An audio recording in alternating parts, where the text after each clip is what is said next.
Stahl und keine Gefühle. Wir bemalen den Hexmark Destroyer der Necrons.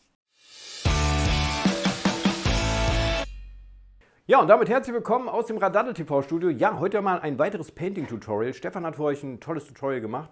Und zwar hat er den Hexmark Destroyer von den Necrons angemalt. Der gehört in Aaron, seine Armee. Und Aaron hat mir und dem Stefan einfach mal jeweils ein Modell gegeben und hat gesagt, hier, das könnt ihr mir mal anmalen. Aber klar, machen wir. Ja, von daher zeige ich euch heute mal ein Painting-Tutorial vom Hexmark Destroyer von den Necrons. Ich wünsche euch auf jeden Fall viel Spaß und falls ihr Anregungen oder Kritik habt, könnt ihr sie jetzt schon mal in die Kommentare schreiben.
Ja, auf jeden Fall geiles Modell. Aaron hat mir diesen netten Herrn hier gegeben. Den muss ich dann mal für ihn anmalen. Ich bin sehr gespannt. Also ein sehr imposantes Modell, sieht wirklich sehr, sehr geil aus. Einen Namen habe ich jetzt nicht parat für euch.